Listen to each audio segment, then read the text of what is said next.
Okay, thank you. So you're gonna have to make that 5 minutes. Yes, sir. Well, I'm really glad I stuck to my time schedule then. Okay, so now that I'm here, welcome to this regular meeting of the Readfield Select Board. If you join me in the Pledge of Allegiance, I'll call us to order at 6:35. I pledge allegiance to the flag of the United States of America and to the republic for which it stands, one nation, under God, indivisible, with liberty and justice for all. Thank you. We have the minutes of our last meeting to go over. I would entertain a motion. I'll make a motion to approve the minutes as presented. Second? I have a motion and a second. Is there any discussion? I think Jaren sent in comments and I did as well, and Angelica had done a fabulous job anyway, so thank you, everybody. All those in favor? Unanimous. Okay, and next on the agenda is Warrants 17 and 18. warrant 17 and 18. I can't remember who's doing that. Jaren. So we have warrant 17, 18 for $582, $374 and 69 cents. Things of note on warrant 17, the majority of it, $451, $867 is the county tax. A couple of other things, affinity lighting for $10,681.50. That's going to be a net savings. They switched over to LED lights, so in a couple of years we're actually going to be saving monies. We had Indus do our seal coating of our roads for $54,602 and 10 cents. A little bit of striping, not a significant amount, and then $5,000, which the voters approved, go to the Union Meeting House. There's nothing else massive in there, and then warrant 18 is payroll. I'll make a motion to approve warrant 17 and 18 in the sum of $582,374.69. Second? He's obviously moved since a few moments ago. I have a motion and a second for warrants 17 and 18. Is there any discussion? Thank you, Jaren, for going through those and for taking care of it for us. Seeing no discussion, all those in favor? It is unanimous. Next on the agenda would be Select Board Communication.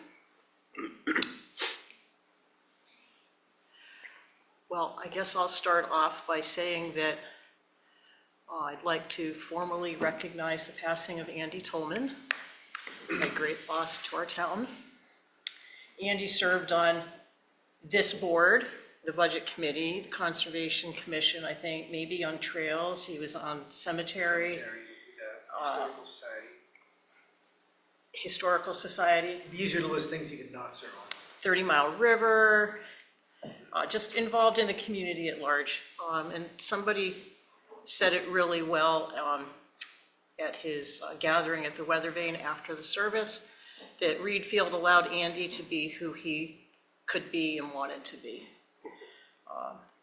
And he kind of was Mr. Readfield in maybe a different way than some others. Very quiet, behind the scenes, very thoughtful, very friendly, and he will be missed by all. I think with a discussion a little later in the year, the Select Board can find a way to honor Andy. That will pass by Susie also. So, anybody want to add anything? Well, I would say just that I have to admit that, I probably shouldn't say this in public, but I will anyway. Sometimes during the joint meetings of the Budget Committee and the Select Board, it's hard to like retain focus the entire time. You know, there's a lot going on, a lot of numbers and stuff, but what would always snap me to attention is when Andy would say something, because if Andy was talking, I knew something that important was gonna, had to be going on, you know, because he didn't say much, but he was so smart and always on top of everything I've ever seen him do, that if he talked, I always was listening, you know? He was a super impressive guy. Just way under the radar, but really impressive. A big loss to the community. There were several hundred people at his burial service, and a big representation from all the committees that he had served or was serving on. I think it was helpful maybe for all those folks to be there because it was such a tragic death. A time to come together and be together and try to figure it out. So we'll see what we can do to help people along with that over time. His family was very touched actually by the response of the community in general and just the way people responded to what happened. They were very touched. So, his son, Joel, well, all of his kids are out of state now, you know, and they all came up for that and they were all just so impressed. You know, and Joel, his son Joel said that it reminds me of why I love this town so much. Anyone want to report out on trunk or treat in the fairgrounds? Is anybody there? You can? Would you like me to do that? I would love that. Can you go to the microphone so the recording people can hear you? Yeah, trunk or treat went really great this year. I think we had 16 trunks. We moved the placement of the trunks to the outside of the fence instead of in the field there. And we got to successfully have no parking on the street this year, which was a goal, and we Yay. accomplished it. And everyone was really, really happy with the placement of the trunks. And I think it, just with the flow of traffic, with the haunted walk, with the pumpkins and everything, I think it works really, really well. I didn't hear a single complaint about where they were placed, and I think it went really great. We had a small little fundraiser at the end too while we did the movie, and we got a few $100 for the Fairgrounds project. Great, Yeah. thanks. Anything else from the board? Okay, we'll move on to staff communication, the town manager's report, followed by the community programming coordinator update. Continued. Eric. All right, thanks, Catherine. Yeah, and I just want to say that I really enjoyed working with Andy. He was always, as Steve said, kind of in a calm, level place, bringing lots and lots to the community. So we're going to feel his absence in many ways and for many years. So I do hope the board can recognize him at some point in the future. I'll start with ongoing work. Painting at the library is nearing completion. We are issuing a second progress payment, less a 10% retainage, so that when the carpentry work that is also needed to be completed can, when that's done, we'll issue that last 10%. The lighting conversion at the town office and library are effectively complete. We have a few things to button down with that. It's going to be a little bit of a learning curve. It was a bit of a stressful time for the week there where they left us. They had lights installed, but not the switches. So it was, there were times when the lights were on unless we went and turned the breaker off. And so I appreciate the patience of the staff at the library and also here at the town office, but in the end it is going to be a better quality of work environment with better lighting, and it'll save us some money in the long run. So and really not that long run either, because a lot of this is grant funded. So after several months, we are on track to receive just under $17,000 in federal reimbursements for our expenses during the December 2023 storm. That's taken some time, but we're just about wrapping that up, and that's good because they're getting busy down south with the hurricanes and all the activity down there. The library and community programming staff are being trained on town website, and we're making progress on getting some of the external sites brought in-house so that we can have the library site affiliated with the town website, not have a separate domain or separate connectivity. And by bringing those things together, including the age-friendly website, we're going to have a bit more opportunity for folks that are looking for things to find what they're looking for on the town website, but also have proximity to other town services and resources and things like that. So it'll save us some money, it'll offer some efficiency, and hopefully build that kind of idea that the place to look for these types of information is on the town website. The equipment for improved internet service has been ordered. That includes the mesh network, and that's arrived. Also, we did just get the last of a few things we ordered for out back here for Bill to make sure that when the fiber internet comes in, we're ready to go and have a really good quality streaming coming out of our back room there. So we are preparing basically to take advantage of that. Many folks in town have been hooked up to Fidium already. They may not actually have service though. They're still putting the drops in. And once that's complete, they'll probably turn everybody on. So I expect it'll be another couple weeks to a month before we really have full viable service for the folks in town that will have access to it. We'll talk about that later on in the meeting. The staff meeting on the 24th went well. It was a bit of a, again, a little bit of a slower pace after Andy's passing. We didn't really feel like we wanted to go out and have cider and donuts, so we brought it to the town office and just had a quiet staff meeting. Employees will start using their new timesheets with the new payroll. That'll help with kind of streamlining things for Teresa in her data entry that she does for that. We're encouraging the staff to make sure that they have complete timesheets so that we can, so that we can move it along quickly. We are preparing for staff disruptions at the transfer station. We have some personnel items, nothing negative, but we've got some vacation time coming and then some medical leave. So we will have likely a new face or two at the transfer station over the next month. We did get coverage pretty well figured out today with our part-time staff, but it is folks that that some people in town might not be familiar with. But in any event, I just wanted to let people know that we were not making any staff changes. We just had some stuff coming up. So negative item here that I feel obligated to report, and I think it's important to do so because when you're subject to fraud, you don't always want to talk about it, but I think it's important to do so. The town had a $3,507 check taken, we believe, from the mail and fraudulently deposited at an account in Puerto Rico, not Puerto Rico, Dominican Republic. And so our bank was very good about it. We did all the things. We talked to our insurance company, talked to the police, and the bank actually covered that check.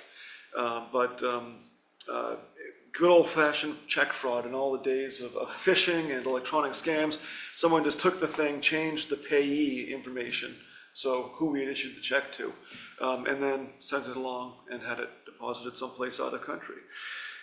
So that was a bit of a learning experience for us, and we are switching now to a positive pay system whereby we have to manually approve all of our vendor checks to accounts that are not otherwise listed, or if there's a discrepancy of any kind, it flags, and we're able to deny payment for those checks. It's an added cost, probably $50 to $100 a month, and an added time burden for Teresa and myself. We have to check the email and do the updating every day, but it'll be worth it because that check could have been bigger. We issue lots of big checks. So that is just an update, and I'll just remind people to be cautious. There's not much we could have done, but it is something to talk about. So election prep, we don't want to talk about fraud with that because there is none. And Kristen, our election clerk, and all of her wonderful staff are going to guarantee that there is not an issue with our election. They've been preparing for the last couple of days, and accepting ballots for a month now, effectively. We're already at the Alfond, and voting is at the Alfond. If you haven't voted already, 8 a.m. to 8 p.m. We have had over 800 ballots issued and 750 returned as of Friday. So that's quite a good turnout, not quite a record, but pretty steady. We also will be having KCSO on hand.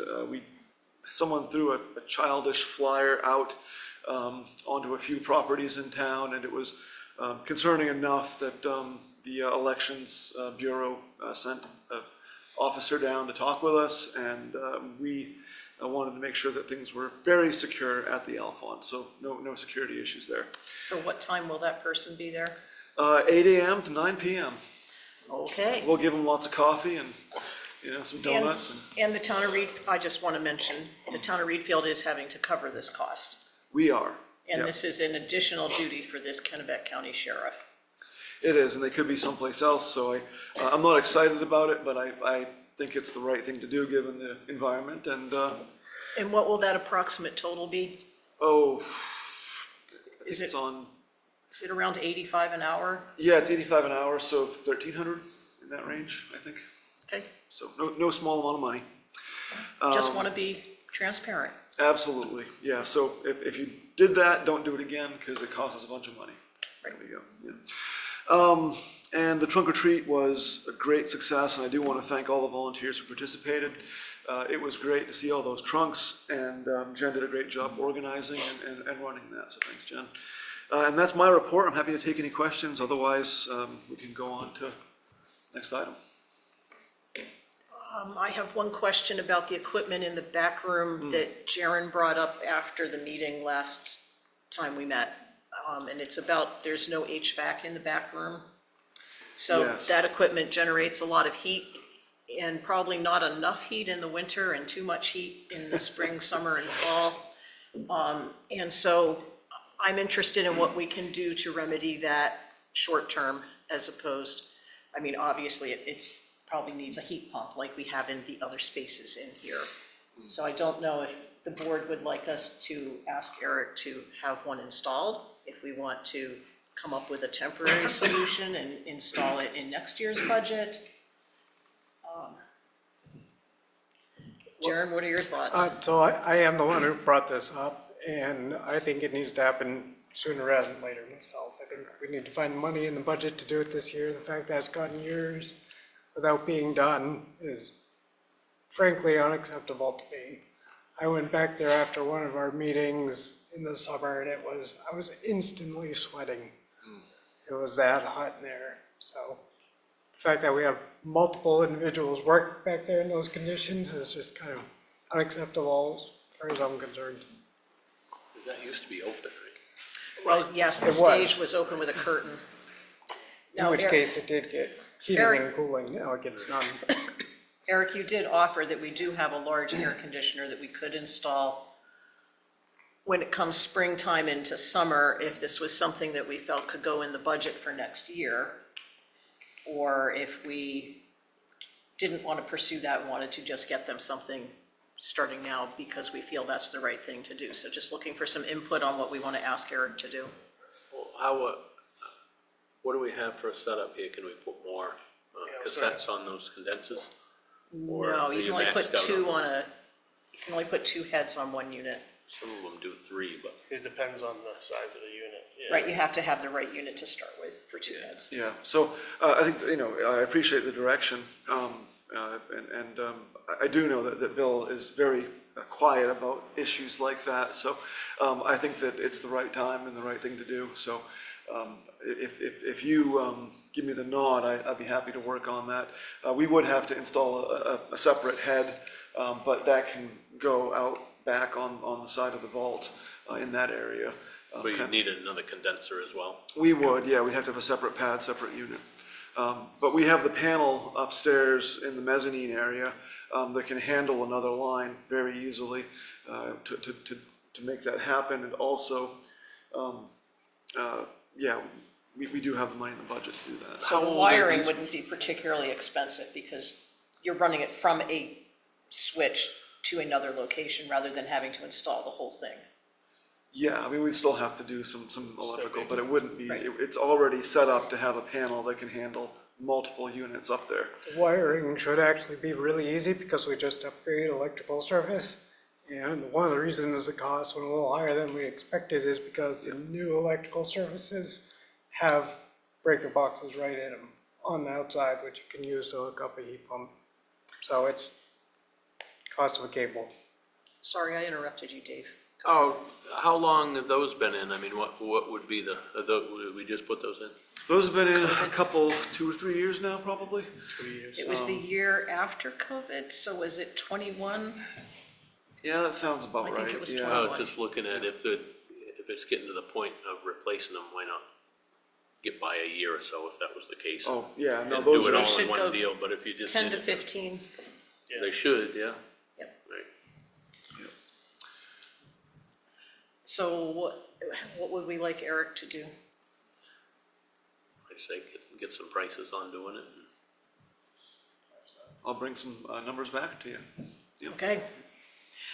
I know Bill says he can never hear us, but Bill, if you can hear us, we're on it. Great report out, thank you very much. We'll move on to boards, committees, commissions, and Nope. departments. No, I'm sorry. We'll move on to the community programming coordinator update. And if you could just introduce yourself so people know who you are. Yes, my name is Jen Worthing, and I am the Community Programming Coordinator for the town of Readfield now. I was formerly on the rec committee for 2 years, and so it largely is an extension of a rec position also. It's just much more hands-on, there's much more paperwork, and just a lot more involved. I've been in this position for about 2 months, so I will do a short summary of the many things that I've been involved in. It started with soccer. Almost immediately, I was already involved with the signups, and then my position helped extend that beyond and provide a lot of services to the people that had questions, all the email answering, team formation. I did a closer look into our signups and tried to understand what kind of problems we were having, because out of about 230 signups, I had to alter probably 85 of the signups just because of button placements on our signups, and that was difficult. Soccer has since ended, and everything went really great. We solved any problems that we needed to. I created a new account with a brand new jersey supplier, Challenger Teamwear, and we are going to be using them for any banner and fundraising needs that we need, like vinyl printing, any jerseys from now on.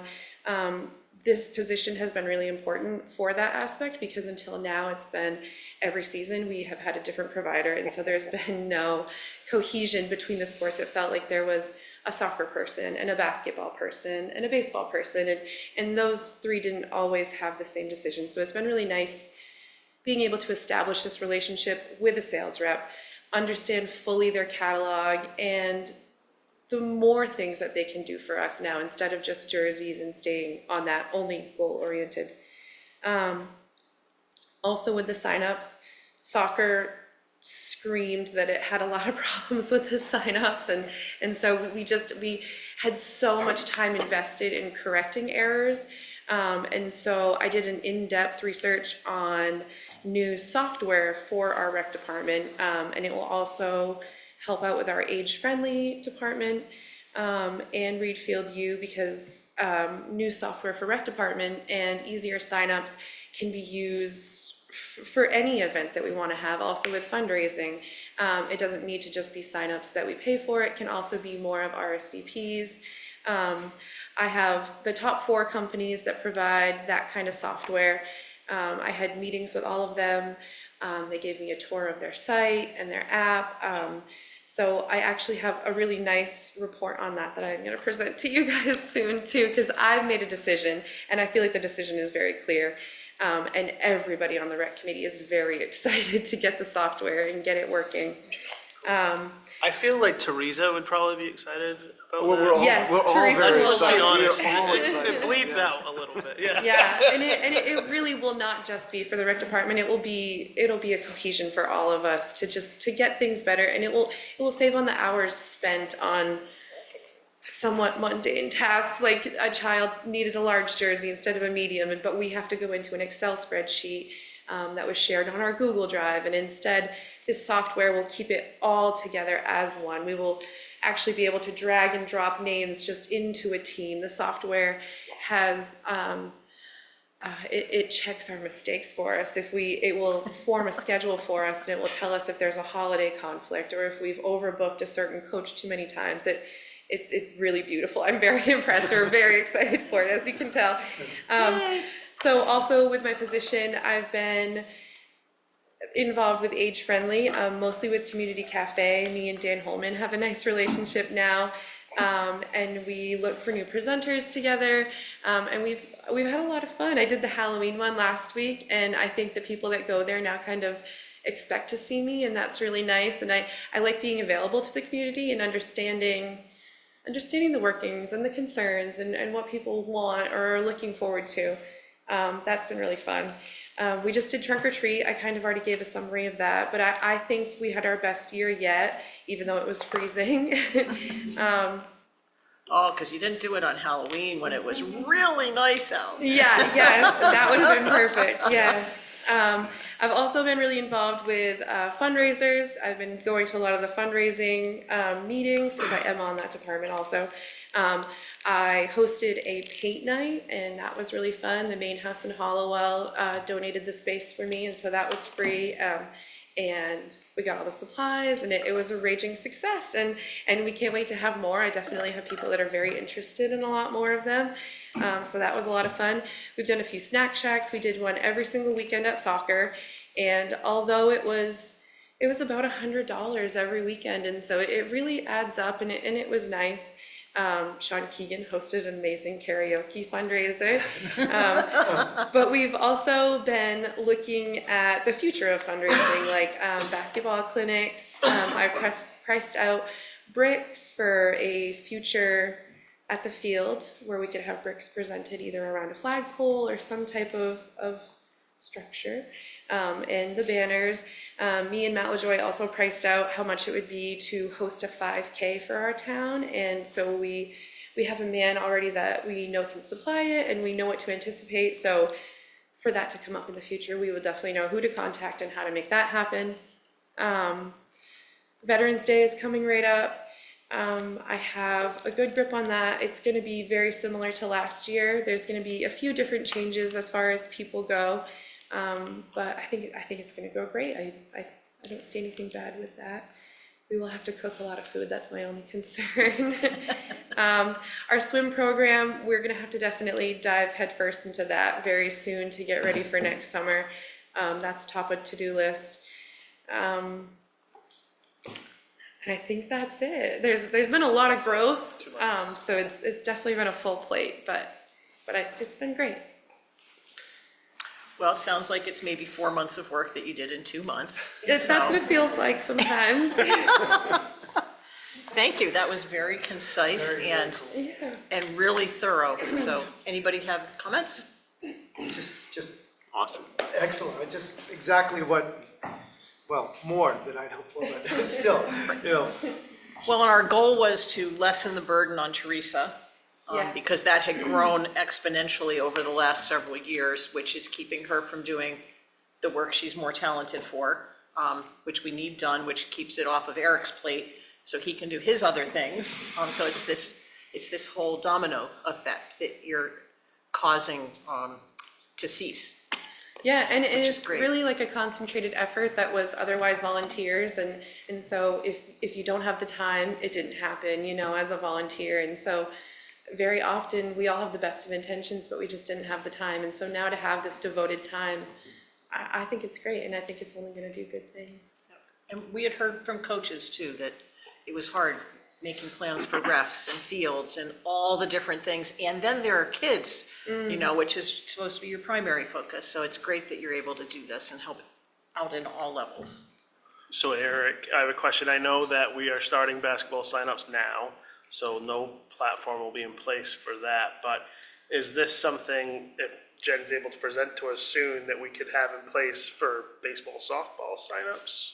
Yeah, absolutely. spring? Absolutely. And- Once we give them the okay, they can have a website built for us in a matter of, I think, a week was their turnaround, and it's a beautiful website. It would be kind of like their base level, and then we can manipulate every part of the website. It was really Eric, great. what sort of timeline do you think for us to hear about this more, or it- see a demo with the Yeah. presenters? Well, I think the goal is to have Jen present her proposal in December. Okay, And we might even be able to do it in the second meeting of this month, but yeah, it'll be happening well before the next season, and we can try it out actually with Age Friendly, with the senior Readfield U. That will be the first run of this, I think, which will be a good test because it'll probably be 40 to 60 people instead of 200.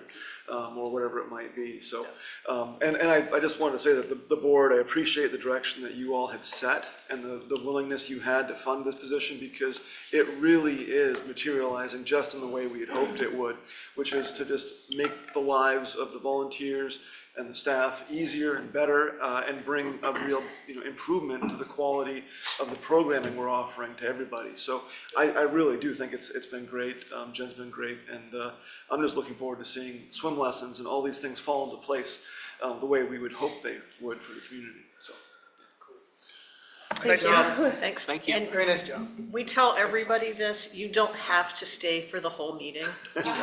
You may stay, but most people choose to take advantage and go home and do the other things they want to do. That's fine. I would just leave Dom to put the kids to bed, that would be, All right, now we'll move on to boards, committees, commissions, and departments. And we received minutes from Age Friendly, the Library Board of Trustees, the Open Space Working Group, and the Planning Board. And we could have received them from the Solid Waste Committee, but I never wrote them up. So bad on me, but great on everybody else. So thank you all very much for doing that. And now we will hear an update from the library from Melissa, and I'm betting from her sidekick, Jackie. Ah. If I want to speak, I said no. Oh, okay. Hi there, I'm Melissa Small, the librarian at the Readfield Community Library, and Jackie Druin, who is our board chair, is also here tonight. So I'm pleased to provide an update on the Readfield Community Library to the select board and really to the town. And we hope to do this twice a year if possible. We already obviously put an annual report in the town report at the end of the year, but that's a lot of numbers, and we want to just share a little bit more anecdotally with the town and with all of you. So first, a quick mention that the most important word in the name of the library is community. Many of you already know the magic and the joy of our small town library, and you know how small and large actions of many individuals, whether they're volunteers or board members or just regular folks, make that magic happen. And I would like to take a moment to mention Woody Tarbuck, who recently passed and who was a longtime library volunteer. He loved his job of processing incoming interlibrary loan items and calling people to let them know that their books were here. It brought him real joy. His spirit of giving and of service benefited our library and our community. He was an individual who helped contribute to our small library's magic. So thank you, Woody, and we will miss you. There are also many others who contribute. Just a few examples. Did you know that there's a local volunteer who spends a half an hour each week keeping our library plants in tip-top shape to keep our space cozy and inviting? There's a mom with 2 young boys who changes out the Readfield Elementary School Story Walk book each month, and Kents Hill students who do the same for the library story walk. There's a family who recently outgrew their wooden train set and donated it to the library. That train set is now one of the new favorite things for kids to play with during their library time. There's a local man who donates a cool prize each month. Kids come into the library and they need to search for an object that we hide, and then they can put their name into a raffle for a monthly prize and possibly win this prize that's donated. We have a couple local teens who spend time each week preparing crafts for the little ones to do at our weekly story time. And a local family just recently made a sizable donation to enable us to bring the puppets back next summer, which we're so excited about. So that's just a little sampling. To those of you who've not been to the library in town, who've not attended one of our programs or used our services, we invite you to come by. A couple of our upcoming programs include, on November 20th, right here in this room, we'll have a community concert with Stan Davis, local musician, to benefit the Maranacook Area Food Pantry. Also upcoming, both here and at the library out in front, is our annual community tree lighting, a treasured community event, and that will be Friday, December 6th at 6:30. You will discover that through our programs and services, we have a lot of offerings for all ages, but we offer much more than books. And we hope that you, people in our town, will use our resources and services often, and we hope the library offers you a lifetime of wonder, connection, and community. We really do strive to be a welcoming place for all and to serve your needs as best we can, and we're always open to suggestions.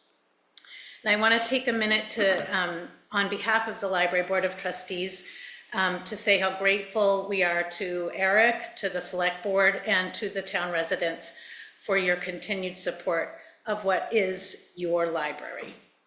So now a few updates. Some of this may be repeat for some people who are very involved with the library, but to those of you who don't really know much about what's going on at the library, I just want to offer you some things that have been going on the last 6 months or so. So first of all, on the building. As most of you know, the second floor of the library is now a usable patron space as of about 6 months ago when we celebrated our grand opening. So the large room on the front of the building is called the community room. That houses a quiet and cozy reading area, a piano, a computer workstation, and an area with lots of tables, with tables for puzzles, games, or crafts. And this room is open to patrons whenever the library is open. Although we now have the fire escape that allows for the public use of the second floor, a reminder that our building is 225 years old, which is amazing to me, and we don't have an elevator. So we continue to offer a cozy reading area downstairs, along with a new quiet patron workstation in the downstairs adult room, and puzzles, games, and crafts in accessible spaces on the first floor as well. Upstairs, we also have a staff office, which I get to share with Jen, which is really wonderful. And storage space, a small kitchenette, and a small remote work and conference room, which is used by individuals or small groups for work, Zoom meetings, and more related to work, to job seeking and training, to high school and college coursework, and more. We've seen really great use of this room already. I have to report quarterly on a grant that helps to fund some of the upstairs renovations. And in my last quarterly report, we had 60 patrons using the areas that we are talking about as remote work areas. There were 35 of those were new users, 25 were repeat users, and the average length of stay for people was an hour and 3/4 on average. We're getting ready to do another publicity push for remote workers, small businesses, students, and more who may be able to take advantage of our new spaces. And just a little bit of anecdotal samplings of how people are using this space. So there's a local writer who comes and uses the space often to have a different setting from her workspace at home. We have summer residents use it very often for their remote work, which is great because they can be here in Readfield longer than they might be otherwise, especially people who are down camp roads, might not have good connectivity, which we do have at the library. There's a local student studying to be an electrician. He comes periodically for me to proctor an exam so he doesn't have to travel down to Portland. There's a local business owner who comes in to get work done occasionally just to have a space that's different from her own, to change up the scenery. There's a young man who recently was in to record video job interviews. The rec committee and the library board have meetings there as well. So lots of cool things happening in that space. Eric mentioned a few of the other building projects that have been completed. So the outside just got a nice spruce up. So thank you, town, for that. The paint looks great. Still a few touch-up areas, as Eric mentioned, but it's mostly done. And the upstairs backside of the building this summer got heat pumps, part of the community action grant, or that funded those heat pumps. So now we have heating and cooling through heat pumps on the entire upstairs floor. Additionally, as part of that same grant, I believe the new LED smart lights, which are now smart but weren't smart last week. Are they working better now? Yeah, yeah, they're great. That's good. So those were installed on the first floor of the library last week. Regarding technology, we've gone through the process of becoming a partner site with the National Digital Equity Center, and we plan to start offering free courses for individuals, older adults, and courses for workers and small businesses in 2025. Some of these possible titles include identifying frauds and scams, keeping your online accounts safe, iPad basics, video conferencing with healthcare providers, creating a business Facebook page, how to create a WordPress website, and much more. Grant money from the Association of Rural and Small Libraries helped purchase 2 new patron computers, one upstairs and one down, with cameras and speakers. So before that, we only had 1 patron computer that was very dated and not capable of handling video conferencing. So we have our wonderful new workspaces with good technology now, with adjustable sit-stand desks, or you can just bring your own device and work in our lovely space anytime. We continue to have our free 24/7 Wi-Fi and a black and white printer that gets used very often. Patrons can use that. That's the only thing we ever charge for. That's 25 cents a page, and it's a printer or copier for patron use. We just recently applied and were granted, I found out last week, $2,000 from the Digital Equity Stipend Fund of the Kennebec Broadband Partnership, which is a program of Grow Smart Maine. And this money will be used to purchase a large screen monitor, Wi-Fi conference speaker, and a wide angle webcam, so that the small technology classes I mentioned earlier, small meaning 2 to 6 people or so, can be offered at the library. If the classes are bigger than that, we would offer them right here at the town office. This money will also be used to offer 2 hours monthly of one-on-one tech help at the library, where people can drop in with their phone, tablet, laptop, ask questions, troubleshoot, and make the most of their technology. Outreach has been a big focus of ours over the last couple of years. We've been starting to try to reach out to residents who don't make use of the library. So this outreach has included our visibility at events such as the Fall Family Festival at Kent's Hill Orchard, the Community and Makers Fair during Heritage Days, as well as outreach through the local schools, meet and greet nights, book fairs, open houses, and so on. These events usually involve us giving away free donated, gently used books, and as well as signing people up for library cards and just getting out the visibility of the library. And beginning this week, I will attend Readfield Elementary School library time a few times a year. And I look forward to just getting the kids to know me, letting them know what the library has to offer.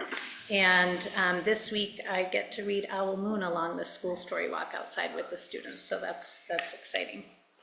So communications, most of you know that we have an emailed monthly newsletter, we have the Readfield Messenger, and a library Facebook page. Please follow us on Facebook. Let me know if you would like to be added to our email list. Our website is currently in transition. As Eric mentioned, we are really excited to kind of be merging with the town website, so that I'm in the process of doing that. We'll let you know when it's all ready, but that's, I think that will really be a great thing, both for the town website and for the library website. Do I have another minute or two? Go for it. Okay, so just a little bit of recognition of our work. So a few months ago, we were fortunate enough to be part of a site visit with the Institute of Museum and Library Services. So this is an independent federal agency that provides library grants, museum grants, and policy development and research. And they visit states every 3 years. So this year, the Readfield Community Library was one of 4 Maine libraries chosen to be part of their site visit to Maine. So Jackie and I had the opportunity to discuss with the IMLS reps and with the Maine State Library leadership how our particular library benefits from funds which are called Library Services and Technology Act funds, LSTA funds at the state level. So a few ways our library benefits from these funds. I get continuing education opportunities through the Maine State Library. We all get access to cloud library ebooks and downloadable audiobooks at a very reasonable cost to us. We have access to interlibrary loan and van delivery services, again, through these LSTA funds. Jackie wanted me to mention that she wants everybody in town to know you can get almost any book from our library, even if we don't have it in our library, which is true. So, and it can include DVDs, audiobooks on CD. So pretty much anything you want, we can get it. If we don't have it, you just have to wait a week or two, and we can get it for you through interlibrary loan. This is a way that a lot of people actually use it for is nobody wants to get a million streaming services, right? You just want to pay for maybe one. So if you have other favorite shows that you want to see on these other streaming services, you can get them through interlibrary loan. You do have to have a DVD player, but you could get Yellowstone or Longmire or Big Bang Theory, any of those you can get through the library. We just borrow them from other libraries and bring them right to you. Lastly, Great another, plug. go ahead. That's a great plug. I'll use that, that's excellent. Yes, you just say, Melissa, I want season 2 of Yellowstone. And then in a week or two, it arrives, we call you and say, Catherine, come and pick up season 2 of Yellowstone. And then you watch it on your DVD player and then bring it back. So it's a really cool thing. You know, it saves people money, and it's a way to watch your favorite shows. Also, a very cool resource that is free to all of you, which was recently revamped, it's on the Maine State Library website, is called the Digital Maine Library. So these are free digital resources and databases available to all Mainers. So there's lots of in-depth research types of resources there, also stuff for K through 12. But most exciting for me to pass on to you is access to consumer reports, which people are very interested in usually. Access to Ancestry.com, for those of you who are interested in genealogy and family history research, and access to full text articles in very big newspapers, so including the 5 main daily newspapers, plus the Wall Street Journal, Boston Globe, New York Times, Washington Post, Los Angeles Times, and Chicago Tribune. So if you're a news fanatic, this is a huge savings for you. You don't have to get subscriptions to all those different news places. You can get it all for free through the Digital Maine Library. One more thing is that I really had a wonderful opportunity recently. I applied for and received a $1,200 scholarship to attend the annual conference of the Association of Rural and Small Libraries. This was a really incredible opportunity for me to connect with other small and rural librarians from all over the country and to learn from them. I also had the opportunity to present 2 sessions at the conference. So in one of them, I presented with Cara Riemann of the Maine State Library, a session on libraries and sustainability, and I got to talk about our year-long 2023 Environment and Sustainability program that we did through the library. And then I also got to talk about our remote work grant with Megan Janicki of the American Library Association in a session on Libraries Build Business. And there's more to come on our work at the library and what we can offer local businesses and budding entrepreneurs with regards to free services and free access to information that might be helpful to them. So we welcome you all to stop by often to connect with information, with technology, with entertainment, with books, and with each other, either through our vibrant and varied programming or through a casual conversation with a neighbor you bump into at the library. Thank you for listening and for your collective support in helping to build and strengthen our library and our library community. And I'm happy to answer any questions if you have any. Wow. I had several wows I gave to Sean while you were doing that, like she does that, or we do that, or we can have that. That's like, that was an excellent report. It was long, but it was really worthwhile. It's really awesome to hear all the different ways that the community is coming together, and it's not just books. And I know some people are like, well, libraries should be books, and then other people are like, no, it's community, which is what you said is the key word for your group's focus, and that's really neat. As long as we still have books.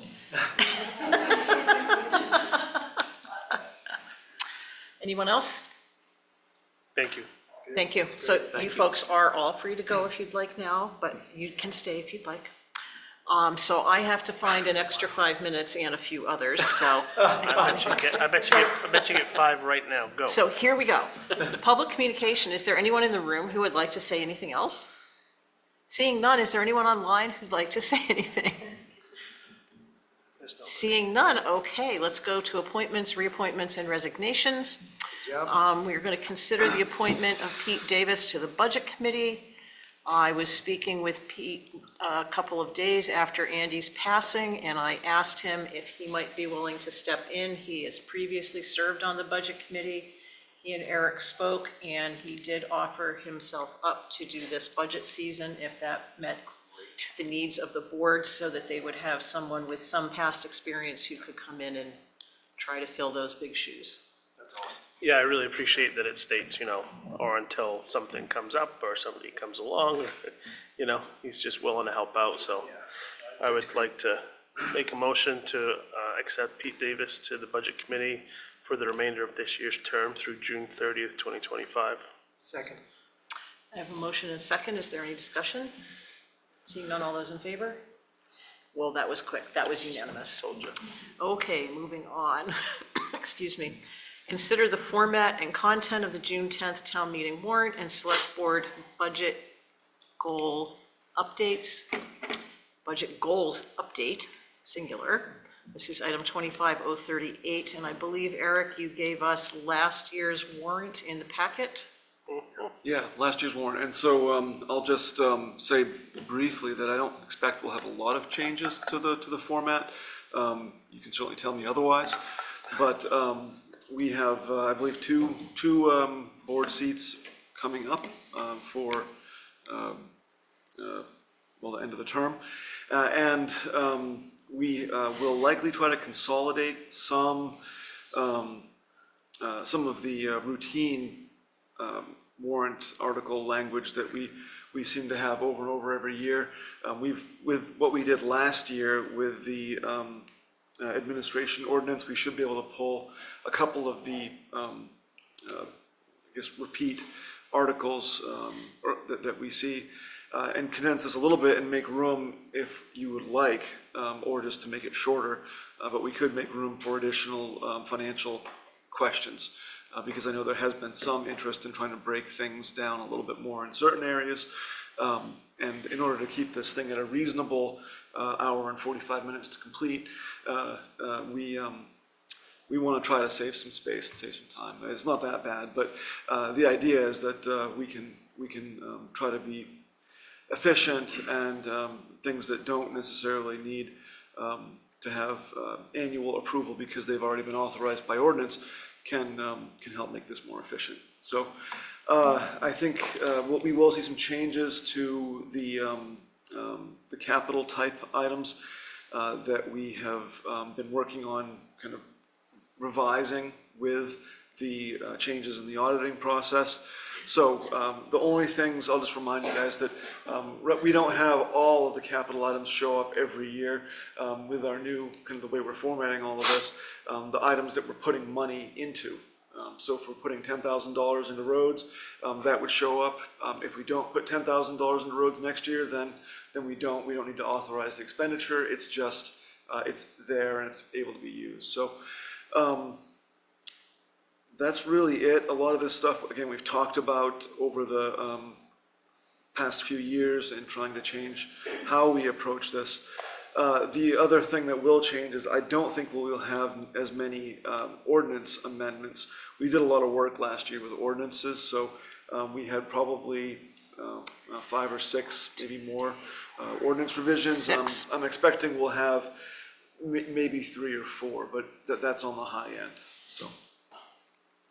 And then you tell me what you want and I'll do it. Well, we won't have the sidewalk and we won't have the fairgrounds, so that will shorten us down by probably 4 articles. Yes, for those, we likely won't have a bonding article, but we may if you decide that that's what you want to do with, well, anything With really, anything. but yeah. And I think it's good to be open-minded about the capital lines. Probably that's a wait and see what develops through the budget process and what the budget committee has to say and what we think we should do about any of those. Yeah. The one item, I guess I will say that I'll backtrack a little bit and say we may have a bonding item if we are in a position to start acting on our salt sand shed. We have some money in reserve, but not enough, I don't believe, to fund a $500,000 minimum probably project, if that's the direction we end up going, and it's going to be hard to go any other direction. But we could put it off for a year or two, but it's been a while, and I know it's a priority, so that might be an item. Well, it's been put off for 3 years at least already, so. And then some, yeah. So, but again, that should be presented to the budget committee and then come to us and talk about it in the CIP review. I know at the last meeting, Sharon, you had already submitted some Dave had submitted some budget goals. I didn't submit any, but I I didn't like, get them to Eric yet, but but I like whatever he said, so I'll go with what Dave said. That's my cop-out. yeah. Yeah, I didn't submit anything either because similar to the conversations we had at the retreat, I don't have any new fiscal goals or projects or things that are new. And I don't want to say anything that's not done because I want to just make sure it's done and, I just. No, I kind of felt like that. It was the same answers as what we put down, what we were laying out at the retreat, and is the way I took it. I jotted some things down. They were really the same things. And they were good. Basically, but. Is that enough direction for you? Yeah, it's fine, it's fine, and of course, we're gonna have, when I put my article together for the Messenger, I talked about the budget goals that you had presented and discussed at the retreat in July, because those really were very solid and easily communicated, and they make a lot of sense. But also, we're gonna have 18 different meetings, in the next few months to talk about this stuff between the budget committee, the select board, the public hearings. So we're gonna continue. This is always an iterative process. And every year we're doing more and more to get it, more streamlined and more efficient. And I hope to have earlier than we have in the past, a warrant draft. It might not have all the numbers hung on it, but we can have at least a warrant draft maybe a little bit earlier than we've had in the past because we are making progress. When we spend less time trying to agonize over certain aspects that have not worked well in the past, we have opportunities to do more more work in other areas. So I'm looking forward to the budget this year. I think I've got good direction. So. And I'll just state one more time, because I don't know if I did it publicly, but Hollowell is really struggling with their budget process on all levels, and it's very public. It's in the papers, it's on the tip of everybody's tongue around that town. And I'm just very proud of what we do here in Readfield. And as Eric said, there are like 18 different times that people can tune in or read about it or actually come and participate. So if you're not staying abreast of it, that's on you, because we're doing the best that we can to put it out there for folks. We print the little flyer thing, and in that, every time we have a budget update, Eric has what the tax impact is, so people can be watching that over time. There's no surprise after the commitment takes place. So I think it's a great system. Okay, moving on to our next item. Discuss the partial Fidium fiber product build-out by Consolidated Communication and options for municipal support of a full build-out. And I have a question from the library presentation that's for Eric. Or did you switch the library over to Fidium? We haven't. The library, actually, I think you have a dedicated T1 connection, is that right? At the library, or has that changed? I'm not sure about that. It hasn't changed since I've been there. I mean, it's been upgraded to be faster in the last 5 years, but whatever connection has always been there, it's the same. And they get that for free, so. So we should probably have someone evaluate that. I don't know if that's you or I think it's Melissa or Fidium or Jaren. But, I mean, what we get for free is great, but if we're using it for all of this community stuff and available 24/7, if we've got the opportunity to have the fiber speed, I think it would be worthwhile doing I'll that. go look at it Great. and report next meeting. Okay. Can I just mention, we would have to coordinate that all with Maine, the name is escaping me, with Well, you can talk It's with, called Network Maine, sorry, which is at the University of Maine, and that had, because we have to adhere to the Child Internet Protection Act, they have certain filters on our internet service that, we just have to make sure they're in the loop. right. I'm sure it goes, there's not just a single provider statewide for every library, so That's correct. I'm sure that you guys can figure that out. We'll figure it But I out. was thinking ahead. Okay, Eric, take it away. All right. As you are aware, because we talked about it earlier, Fidium is bringing fiber into Readfield. They've deployed pretty well throughout town already in the areas that they will be deploying to. Around 800 locations will have access with the network that they are putting in place. And I do want to point out that the past work done by the town of Readfield and our partners who worked on trying to bring broadband to the area and to town for 5 years plus in the past, that's part of the reason why this is happening. And the reason that I think Fayette was so prepared to actually take advantage of the Connect Maine initiatives and the Maine Broadband Authority, they were able to quickly pivot from what was a private type engagement that they were working on that fell through, and get a new vendor in, and that new vendor was consolidated in getting to Fayette is building through Readfield. So the reason that we are having these 800 is because of what Fayette did and because of what had happened in the past. If Fayette hadn't gone the direction they did, we wouldn't have this right now. So I just wanted to say that work was important, and I appreciate what went into it. It's helping with competition and with availability of service. The service gap will remain, though, because it's only currently available in Readfield to about 1/3 of the residences and businesses and households and all that. Service addresses, I guess is what they call it in the business. But Consolidated has offered to share the cost of expanding that network to the entire town. Another 1,561 locations. Consolidated, Fidium is the product, Consolidated is the parent company. Consolidated has offered to cover more than half of the cost of that expense. We are not disclosing or talking about what the actual details of that are, because if it doesn't work out for them, then it could be a business detriment. So we're not doing that right now. But they offered to build the rest of the town for a cost of $600,000 to the town of Readfield. That price may be negotiable, but we haven't really gone too far down that road.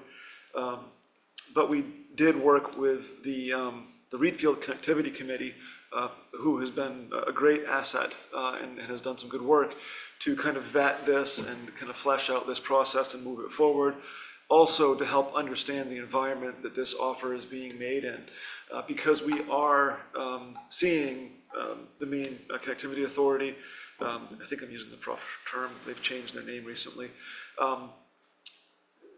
They're building out to every address in the state of Maine, with a few exceptions, and those are currently being covered by satellite for the short term, and they might have longer term solutions. But we're looking at a situation where moving on to what else is happening in town,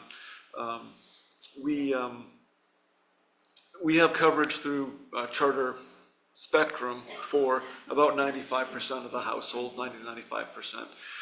And I'm not a big fan of Spectrum. They haven't been a good corporate, partner with the town of Readfield, but why would they? They're there to make money, and we're here to serve people. So whether or not that service is a high or low quality, or whether the customer service is good, or whether they're a good corporate citizen, those things are a little bit separate, because when we start talking about connectivity, what really matters is the level of service they offer and who they offer it to. And so we do have a decent level of service available to most residents, and in conjunction with what Governor Mills has put out through this partnership with Starlink. I want to say Skynet every time, but it's Starlink. With that, we have basically guaranteed 100% access to high-speed internet for every resident in the town of Readfield at some cost that's likely affordable. So I think that we do have some service alternatives that are viable. If we were to proceed with a municipal bond for this, the cost would be around $385 per person, per address. And depending on the rate of borrowing, the term, all of that, it could cost $800,000 to $900,000 over a 20-year bond. And I wouldn't recommend a shorter term bond or necessarily a longer term bond, because the interest really does start to pile up. And even after 20, it's pretty significant, as you can see. But those costs are fairly high. The other issue, I think, is equity versus equality. And it is important to point out that right now, except for a few islands, literally, they're not going to provide service to the islands in Maranacook Lake. Everybody can have access that really is kind of commensurate with what they can afford or what they need. Everybody will have high-speed internet. Not everybody will have fiber internet, which is, as I noted, it's no longer a gold standard. I think it is the standard. It's not a Cadillac. It's what were you talking about driving there, Sean? Ford Escape. A Ford Escape. Yes. Maybe not that level, but it's a little bit about that. But in any event, what we're talking about is providing everybody an exceptionally high, level of service that really is the new standard, or providing a level of service that gives everybody something that they can work with. And my recommendation on this, just because of the availability of the competitive services, because of the changes in pricing, we've seen price drops from Spectrum recently, and due to the feedback we received from residents, I don't recommend that we pursue this. I think it's a kind of a hard sell from a tax dollar perspective, but I think the connectivity committee should be continue to be engaged with this, and to keep an eye on it. The select board should continue to be engaged. And obviously, if the select board feels differently, we can go a different direction. But those are my takes on this. I think it's too expensive, and I think that without the town having a seat at the table, like we would have with a municipal partnership under our earlier models that were not approved by voters,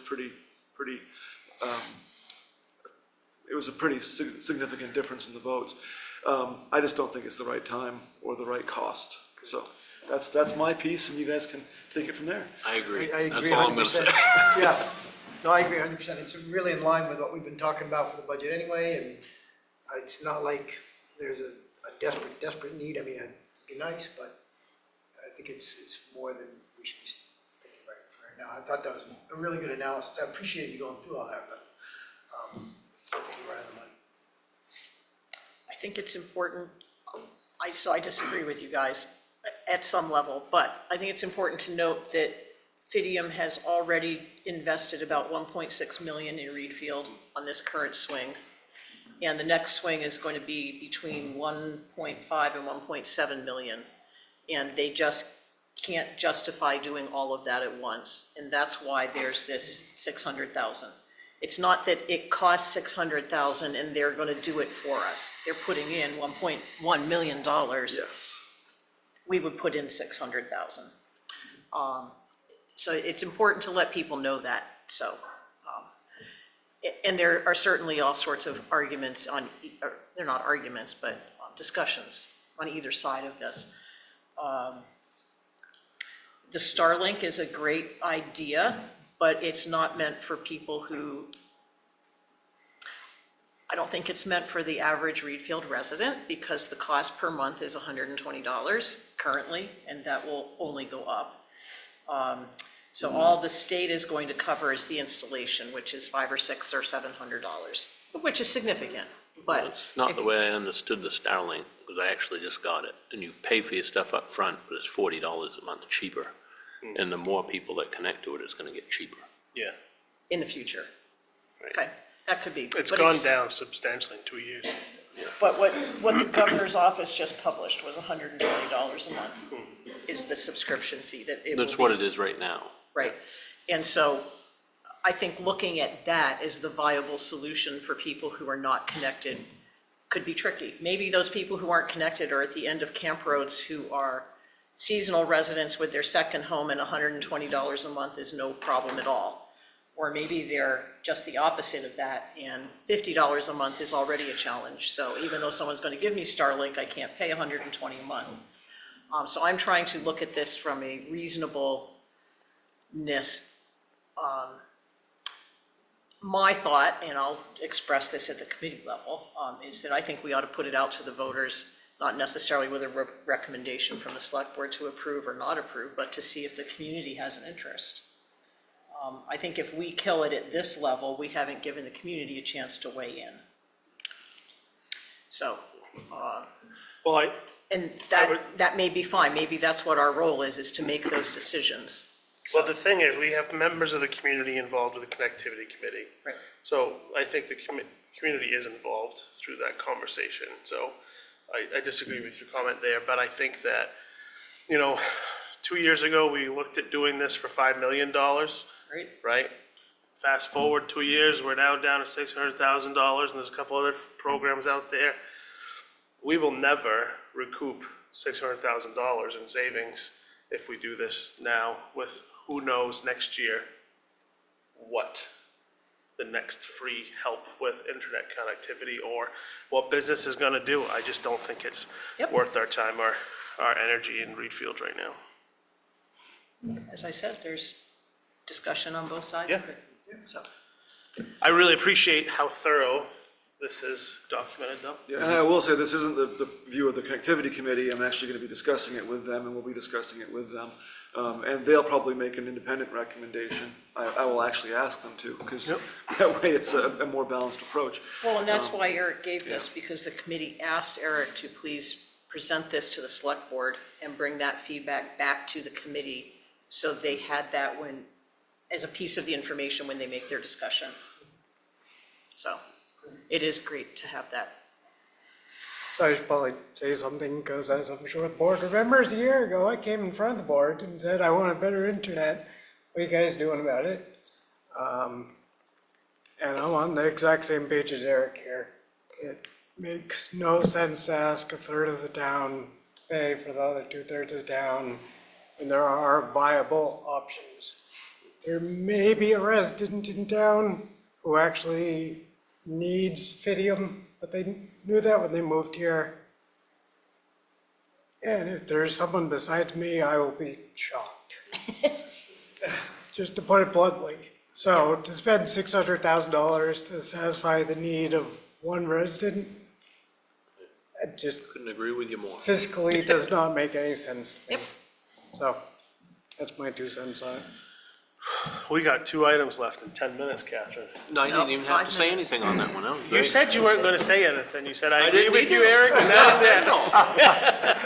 Okay, I guess we're moving on to the next item, which is the Chuck. sale of the old truck now, because we have our new truck. Yeah. And the bottom line is listed there for us. We're not getting any bids near what we thought we would. The only bid that has come through that's viable is for $30,600.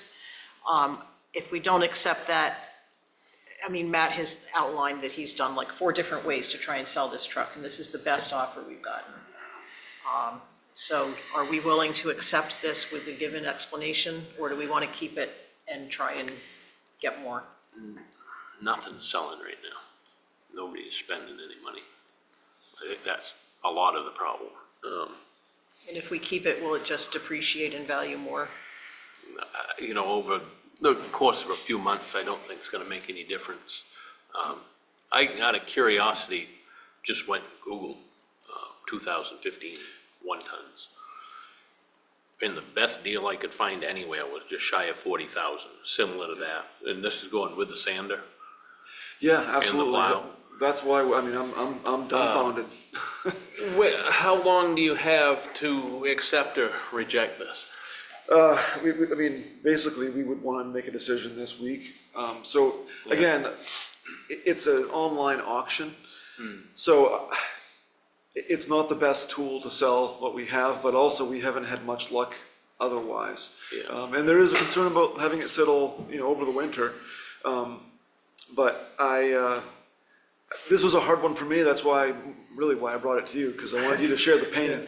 I'm trying to figure out what to do with this Right. thing, because it's an important decision, and it's a lot of money. It's tough, and nobody's spending any money buying anything right now. I mean, I'm selling the Western Star and a forklift, and nobody wants to spend any money. I think it's just, but tomorrow, I think, is a lot of that. Yeah. People at interest rates and election year and all that stuff. If we have a couple days, I do have some guys that sell heavy equipment, consignment, and they advertise it. Yep. I could call him tomorrow and see what he thinks. And, just give him hey, what do you think of this? Do you think you could turn some more money out of it? I'd appreciate that. That'd Get be his real help. 2 cents. But he's sold heavy equipment for 30 years all over, everywhere, and that's what he does. So Well, I'd I like tried to that. get a hold of him Let's do tonight. that. Yeah, Let's do that. Let's do that. But if he is saying, well, I might get you 32, but who knows? Well, right, yeah, Then- and if that's what he says, then, we can accept the offer, but Then are we okay with geez, that seems like, Eric? look at what we paid for a new one. Yeah, no, Know we're what I leaving mean? money on the table, and that's the hard part, because, and I wasn't really convinced that this was even an option until we talked to Brenda from, Right. and she's like, yeah, I'd give you a little bit, less than that, and probably sell it for a little bit more, and that's it, but that's what the Right. trade-in isn't much, is less than that. Right, So, as a trade, Yeah. definitely. But So that- I think that it's makes- a lot to do with the climate of everything. Nobody's spending any money. Yeah, Yeah, I'd like to give Dave a chance to reach out and then 100%. give you kind of, I'll do that in the morning. I'll give him a call and see. and then I'd like to, give you the power after that, Eric, to just kind of make Make best a decision. decision. Yeah, if we can Off leave of it, the information you get from Dave. sure, that sounds good. if we can do that, sure. I'll give him a call in the morning. I'd rather Appreciate have 30,600 than a truck that we sell for 25,000 4 months from now. I don't think it would go that way. I mean, Well, it's our not other gonna- bids were really low, 21. Yeah, but I mean, hoping for a anybody that's miracle. auctioning anything Yeah. figures, oh, we'll throw a bid in there, and if I get it for nothing, and I make some money on it, well, great. Yeah. Yeah. So, that's how that works. Okay. Okay, good. All right, thank you, Thanks, appreciate And the direction. lastly, that in the morning. the annual chairs meeting. We've talked about this a little bit, doing it at the beginning of our next meeting on November 18th from 6 to 7. primarily because when Eric and I met last week, the budgets have to be developed in December. So if we don't have the chairs meeting in November, it's really unfair to them and to us and to the budget committee because nobody's gonna have a chance to be on the same page. Yep. And keeping it pretty short to that agenda, that means we would probably meet from 6 to 8, or maybe only, oh yeah, because we looked at a pretty short agenda for next week, right? The Right next now, it meeting- looks pretty short. Next meeting. Yeah, Next meeting. yeah. Yeah. And this so is just a draft agenda, by the way. You can add, change, whatever. So what do you guys think? Yep, sounds good. I think it looks similar makes sense. to what we did last year, which worked, that was new, right? And I think it was really good, and I think the board chairs appreciated it at the time, so. And they'll know that they don't really have to say a whole lot. It just, It 1 was to like 2 2 minutes. minutes, yeah. No 5-minute reports, because then that becomes 2 hours just on reports, and that's not the goal of, if they need to give us a report, we'll schedule you invite in you. like we did with the library. Yeah. You And guys have more than 2 minutes. I'll just let you folks know that I will be absent from the next meeting. I have a prior commitment, so Sean, that'll be for you. Yeah, so don't wait for her to show up. Is there any other business before the board? Seeing none, I would take a motion to adjourn 4 minutes early. So moved. So seconded. All those in favor? Unanimous. We are dismissed. Thank you. Right. Adjourn. Hey, you guys all stuck it out?